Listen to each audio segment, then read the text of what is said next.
चलो भाई कि अब देखें ज़रा आपको करना क्या था यहाँ पर कि सबसे पहले तो मिस्टेक है, कुछ सॉल्यूशंस जो मुझे भेजे उन्होंने इन्वर्स गलत कंप्यूट किया है कुछ ने, और कुछ ने जो है बोला कि मैट्रिक्स इन्वर्टेबल ही नहीं है। भाई ये मैट्रिक्स हमेशा इन्वर्टेबल होगा अकॉर्डिंग टू दिस रिजल्ट।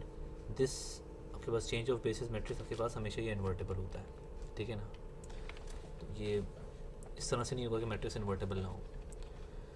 तो सबसे पहले आपको करना क्या है, लेट्स से आप अगर ये मैट्रिक्स फाइंड आउट कर रहे हैं तो ये मैट्रिक्स फाइंड आउट करना ज़्यादा ईजी है एज़ कंपेरेटिवली ये वाला, क्योंकि ये आपके पास स्टैंडर्ड बेसिस होती है। स्टैंडर्ड बेसिस में आप जो है वो ईजिली जो है वो कोऑर्डिनेट वेक्टर फाइंड आउट कर सकते हो। बहुत सिंपल होता है कोऑर्डिनेट वेक्टर फाइंड आउट करना। कैसे होगा भाई कि आपने हमें जो है वो क्या करना है, इस बी बेसिस को जो है वो एलिमेंट्स को इसकी जो है वो लीनियर कॉम्बिनेशन में जो है बनाना है। Let's say V1 is equals to alpha 1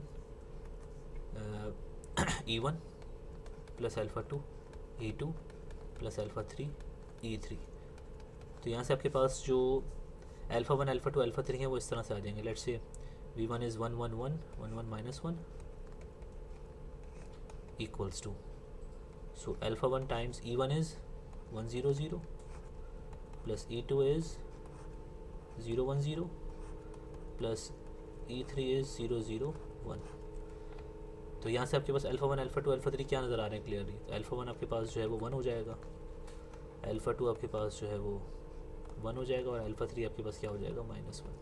आप पुट करके यहाँ पे चेक कर लें अल्फ़ा 1 अल्फ़ा 2 और अल्फ़ा 3 ये, क्योंकि स्टैंडर्ड बेसिस में आपके पास जो है वो कोऑर्डिनेट रिप्रेजेंटेशन निकालना बहुत सिंपल है। एक ही स्टेप में आप निकाल सकते हो, आपको सिस्टम सॉल्व करने की ज़रूरत ही नहीं होगी, क्योंकि आपके पास ये जो कोएफिशिएंट मैट्रिक्स बनेगा क्या बनेगा, ये बन जाएगा 1 0 0 0 1 0 0 0 1। राइट हैंड साइड पर आपके पास क्या आ जाएगा 1 1 माइनस 1, सिंपल। तो अल्फ़ा 1 अल्फ़ा 2 अल्फ़ा 3 आपके पास सिंपली आ गए। तो V1 आपके पास बेसिस E में रिप्रेजेंट हो चुका है, which is equals to 1 1 minus 1। Similarly V2 आपके पास बेसिस E के हिसाब से क्या आएगा, डायरेक्टली आप देखें तो 2 2 माइनस 1, और V3 आपके पास आ जाएगा बेसिस E के हिसाब से सॉरी या तो ये आ जाएगा आपके पास -1 -2 1 -1 -2 एंड 1। अब ये आपके पास जो मैट्रिक्स होगा P from B basis to E, so from basis B to E that is equals to, आपके पास E जो है वो स्टैंडर्ड बेसिस है, from so this is 1 1 minus 1 2 2 minus 1 minus 1 minus 2 and 1। अब मुझे फाइंड आउट करना है ये वाला मैट्रिक्स, तो मैं इन्वर्स फाइंड आउट करूँगा। ओके, तो इसका इन्वर्स हमारे पास जो बन रहा है वो बन रहा है nothing but this is P, इसका इन्वर्स होगा वो आपके पास ये वाला मैट्रिक्स हो जाएगा from E to B। Okay, ये so this is equals to और जब इसका इन्वर्स आप फाइंड आउट करेंगे तो इन्वर्स आपके पास आ रहा है 0 -1 -2। जिसका ये इन्वर्स नहीं आ रहा उसका सॉल्यूशन गलत है। दोबारा आप चेक कर लीजिएगा, इसको वेरीफाई कर लीजिएगा, 1 and 1 -1 and 0। So this is this matrix, ये इसका इन्वर्स है। ओके, और याद रखिएगा हमेशा ये मैट्रिक्स हमेशा इन्वर्टेबल होता है, ऐसा नहीं होता कि मैट्रिक्स इन्वर्टेबल ना हो, ठीक है ना। यहाँ पे देखिए ये आपके पास एक रिजल्ट है जो कि क्लियरली बोल रहा है कि आपके पास B और C दो बेसिस हैं, कोई सी भी बेसिस हो, वो स्टैंडर्ड हो नॉन स्टैंडर्ड बेसिस हो, सब स्पेस S की Rn की सब स्पेस, Rn की सब स्पेस का मतलब है कि R3 जो है वो सब स्पेस है, S की जगह आपके पास R2 भी आ सकता है, R3 भी आ सकता है, ठीक है ना, और बहुत सारे आपके पास जो है वो आ सकते हैं। तो ये जनरल आपके पास स्टेटमेंट है। एंड लेट ये आपके पास कोई एक चेंज ऑफ बेसिस मैट्रिक्स है, तो ये चेंज ऑफ बेसिस मैट्रिक्स आपने अगर फाइंड आउट किया है from B to C basis, तो ये हमेशा इन्वर्टेबल होगा, और इसका इन्वर्स जो होगा वो आपके पास अदर वे अराउंड होगा, which is change of basis matrix from C to B, ठीक है ना। तो ये इसकी एक एग्जांपल थी जो कि आप लोगों ने की और मैंने भी की। कुछ लोगों ने ठीक किया, शायद एक दो ने, मैं देख लूँगा उनको। बाकी जिन्होंने बाद में भेजा तो प्लीज़ वो रोइएगा नहीं कि भाई हमने इन्वर्स कंप्यूट कर रहे थे या कुछ कर रहे थे, तो टाइम आप लोगों को बताया था जिस टाइम के साथ सेंड करना था। ओके, नेक्स्ट हम बढ़ते हैं यहाँ पर एक और हमारी चीज़ है जो कि similarity and representation of a linear transformation. Okay, similarity transformation या similarity and representation, spelling mistake करता हूँ मैं बहुत, रिप्रेजेंटेशन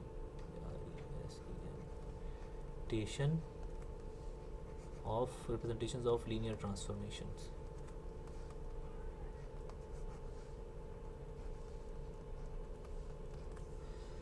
अच्छा, सबसे पहले तो आपके पास हमें ये बात पता है कि किसी भी लीनियर ट्रांसफॉर्मेशन को जो है हम उसकी जो है वो उसमें कन्वर्ट कर सकते हैं मैट्रिक्स रिप्रेजेंटेशन के अंदर, ठीक है ना। हमने ये चीज़ देखी है कि matrix representation of a linear transformation क्या होती है, तो उसको ज़रा रिकॉल करेंगे पहले तो।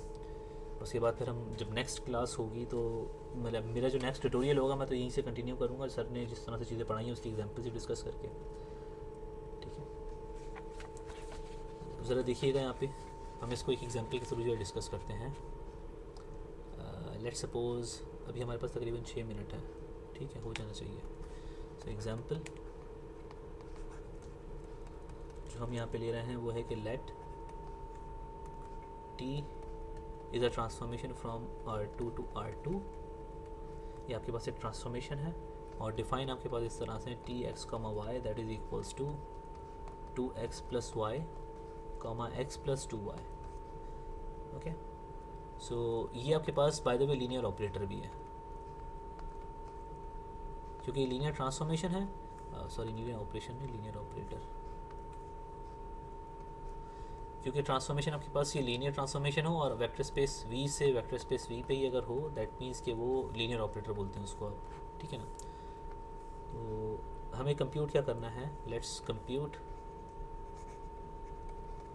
Transformation with B basis or of the for each of the following। आपके पास पार्ट ए में आपके पास B बेसिस जो दी हुई हैं वो है E1 और E2 which is standard one, standard basis of R2, और स्टैंडर्ड बेसिस ऑफ R2 आपके पास E1 एक वेक्टर होगा 1 0, E2 आपके पास वेक्टर होगा 0 1। तो ये हमेशा गिवन नहीं होगा आपको इस तरह से कि अगर E1 E2 लिखा हुआ है और वेक्टर स्पेस R2 है, दैट मीन्स आपको खुद अज्यूम करना है कि ये स्टैंडर्ड बेसिस हैं, ठीक है ना। ये उसका मतलब ये होता है, ये नोशन आपके पास इसी की है। दूसरे पार्ट में आपके पास इन्होंने बेसिस दी हुई हैं 1 1 1 एंड -1, तो ये दोनों आपके पास इसकी बेसिस हैं। अब हमें जो है वो for each of the following, इन दोनों के लिए ये चीज़ फाइंड आउट करनी है कि ये आपके पास क्या होगा। तो हमें पता है भाई कि जब हम मैट्रिक्स रिप्रेजेंटेशन जब कर रहे होते हैं, टी जो हमारे पास मैट्रिक्स आपके पास आएगा standard matrix, this is in B basis, let's say for part 1, तो ये क्या होगा आपके पास T applied on E1, okay, and T applied on E2, क्योंकि आपके पास E1 और E2 इस के एलिमेंट्स हैं बी के पार्ट 1 के। तो जब हम अप्लाई करेंगे ट्रांसफॉर्मेशन E1 पे, तो E1 पे अप्लाई करने का मतलब ये है कि यहाँ पे आपके पास first element is 1, second is 0, so ये हो जाएगा आपके पास 2 1 2 एंड 1। E2 पे जब अप्लाई करेंगे तो आपके पास फर्स्ट वाला जो है आपके पास हो जाएगा 1, सेकंड वाला हो जाएगा 2, सो 1 2, दिस इज दिस, ओके। ये मैट्रिक्स रिप्रेजेंटेशन या फिर इस तरह से आपने इसको कंप्यूट कर लिया। सेकंड वाले के लिए आप जो क्या करेंगे कि पार्ट 2 के लिए आप जो है वो कंप्यूट करेंगे ये चीज़ टी ऑफ 1 1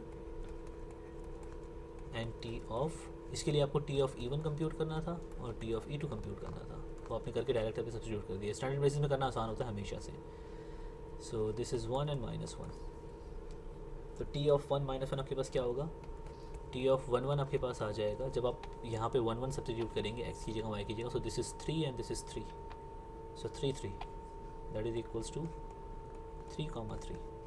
टी ऑफ 1 -1 आपके पास क्या आ जाएगा, वो आ जाएगा भाई इसकी जगह 1 पुट करना है, सो दैट इज़ 1 और -1, सो दिस इज़ 1 1 -1, ये आपके पास सेम ही आ रहा है इत्तेफाक से।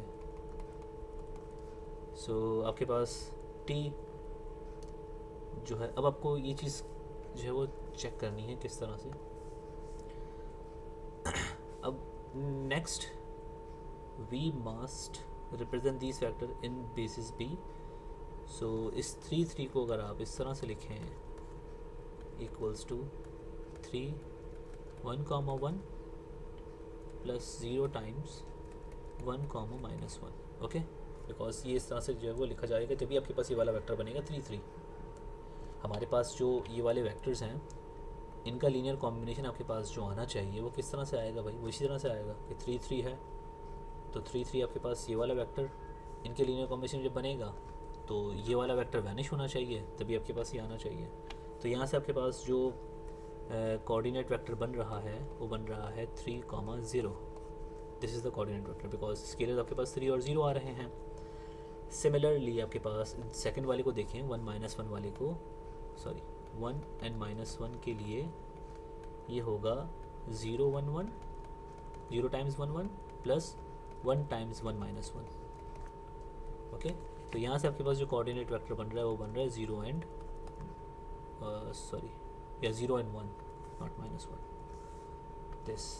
ठीक है, तो ये बेसिकली आपके पास क्या था कि ये वेक्टर को हमने बेसिस बी में किया है, इसको हमने बी में किया, तो इसका मतलब ये होता है। ठीक है, तो अब हम क्या करेंगे, हम इसको बोल सकते हैं कि T in basis B is nothing but T applied on 1 1 with b and t applied on 1 - 1 with this basis, so that is equals to 3 0 and equals to 0 1। 3 थोड़ा अजीब सा बना, इसको सही कर देते हैं। सो दिस इज़ दिस। ठीक है, सो ये आपने फाइंड आउट कर लिया। स्टैंडर्ड बेसिस में करना बहुत आसान था, इसको आप अगर वेरीफाई करेंगे तो यही आ रहा होगा आपके पास, बहुत सिंपल है। 2 1 को अगर आपको रिप्रेजेंट करना हो इन बेसिस के अंदर तो बहुत सिंपल है, 2 1 को रिप्रेजेंट करना। 2 1 इस इन बेसिस के अंदर that is nothing but 2 times E1 is 1 0 plus 1 times 0 1। तो ये बहुत सिंपल था इसको रिप्रेजेंट करना, इसलिए हमने ये चीज़ मेंशन यहाँ पे नहीं की, डायरेक्टली हमने लिख दिया। अदरवाइज़ नॉन स्टैंडर्ड बेसिस अगर होंगे तो उसके लिए में आपको चेक करना पड़ेगा कि ज़रूरी नहीं है कि इतनी आसानी से आप जो है वो फाइंड आउट कर लें। कभी कभी ये तो सिस्टम बहुत छोटे से बन रहे हैं, 2x2 के सिस्टम्स हैं जिनको आप इजीली सॉल्व कर सकते हैं, बहुत सिंपली आपके पास ये सिंप्लीफाई होके आपको आंसर मिल जाएगा। अच्छा, नेक्स्ट चीज़ हमारी जो है वो है सिमिलैरिटी। उसके लिए टाइम नहीं है, वो फिर हम नेक्स्ट जो है वो इंशाल्लाह किसी ट्यूटोरियल में चीज़ देखेंगे, क्योंकि सर ने तो वो लेक्चर में चीज़ डिस्कस कर लिया, लेकिन मुझे ट्यूटोरियल में करवानी पड़ेगी। So I think that's it for now. So if you have any question, any query, please feel free to ask. या किसी कोई क्वेश्चन है अगर तो पूछ लें।